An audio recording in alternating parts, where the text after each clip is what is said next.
You're watching the station covering all of the DMV. This is DC News Now. Well, good morning. Taking a live look this morning outside over the Kennedy Center there. Cloudy start to the day and heavy rain could move into some areas later on today. That rain causing a flood watch for parts of our region starting at noon.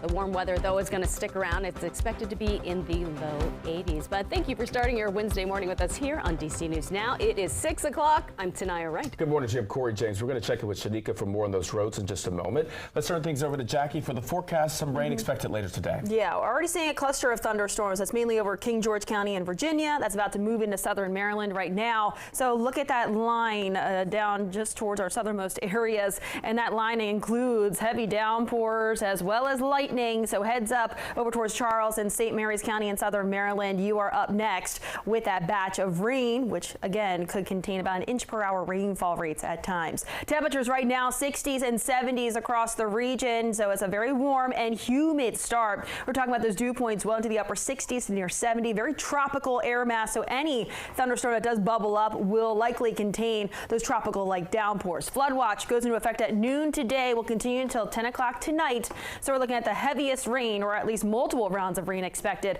later on this afternoon into the evening. So certainly want to make sure you're staying weather aware for any of your travels. And speaking of travels, I do want to toss it over to Shanika. The latest on those roadways. How's traffic right now?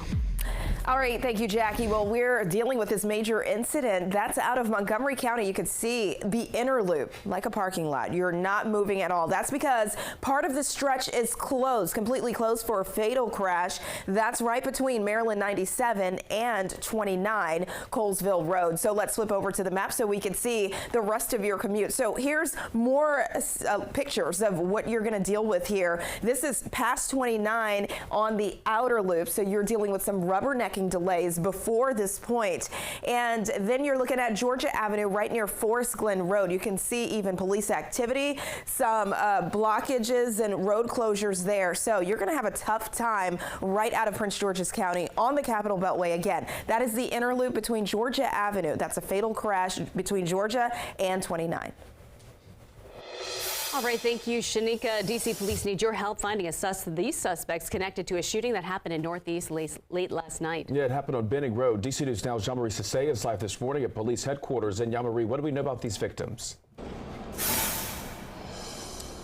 Yeah, good morning. Well, police say these three people are recovering right now due to this incident that happened on Benning Road in Northeast. And now police are searching for the person or persons responsible for pulling the trigger.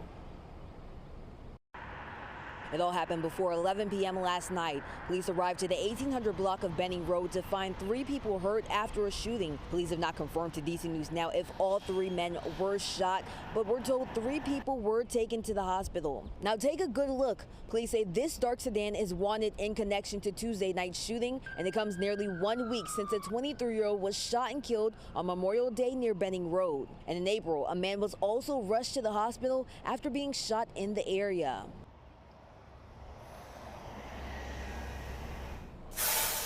Now, right now, at this moment, this is still early in the investigation, so we're still working to gather information for you all. For now, reporting live in Northwest D.C., I'm Jean-Marie Sasay, DC News Now.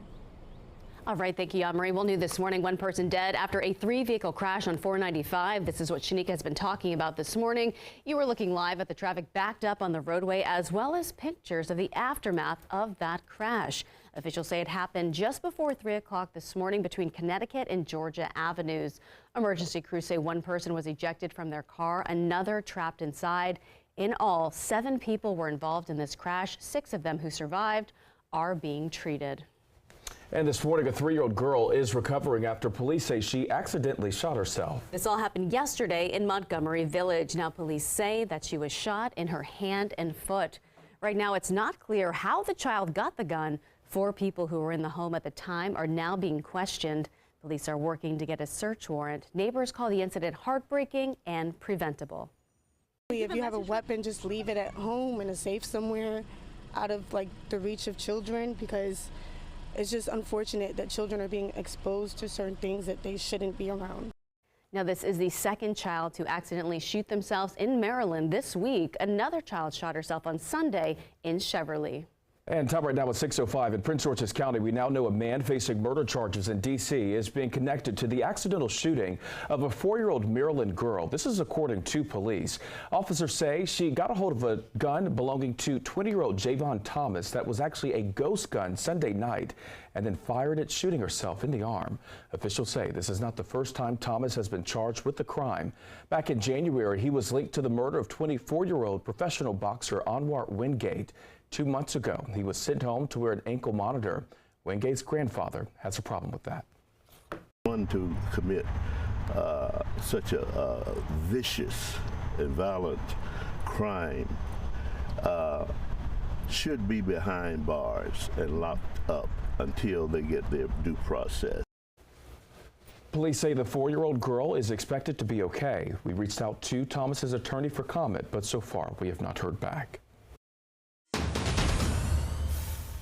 And DC News Now is your local election headquarters, and most results are in after the Democratic primary day in the district where 3 city council seats are up for grabs this November. Yeah, this morning the race to replace Ward 7 Councilmember Vincent Gray remains too close to call. Meantime, others expected to hold on to their seats. So let's break this down for you. 5 of 13 council seats were on the ballot, though 2 council members ran unopposed. The most hotly contested race was the one to determine who will replace Councilmember Vincent Gray in Ward 7. Gray served on the council for 13 years in 2 different stints. Now, as for those looking to replace him, the results from the Associated Press show 3 candidates neck and neck: Ebony Rose Thompson, Ebony Payne, and Wendell Felder. Gray has endorsed Felder. Now, over in Ward 4, it looks like Janice Lewis George is going to keep her seat. She defeated a pair of challengers and will head to November's general election to retain her seat. And Councilmember Trayon White has a comfortable lead to keep his seat in Ward 8. As for the city's at-large member, Robert White, he's won his race with just over 83% of the votes. And Ward 2 Councilmember Brooke Pinto ran unopposed. General Election Day is Tuesday, November 5th.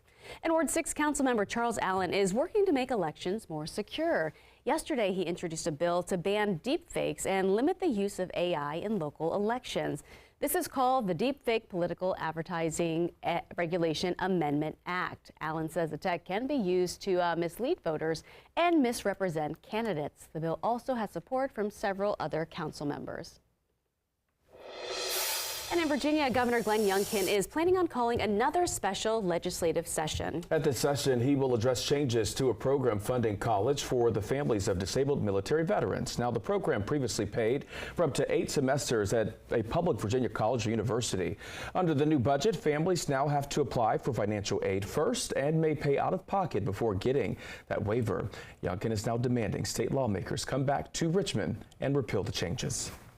Right now, we have a crisis with some of these families. And again, it's a very simple fix. We could be back in session in 48 hours and we could undo just that one simple part. Thousands of additional students signed up, and that's overburdened the program. Colleges are having to pick up that tab to the tune of millions of dollars. Lawmakers say the new changes will only apply to students who have enrolled after May 15th of this year. And Fairfax County unveiling the first in a series of tributes to African-American history makers. The Black African-American Historical Marker Project was launched in 2021.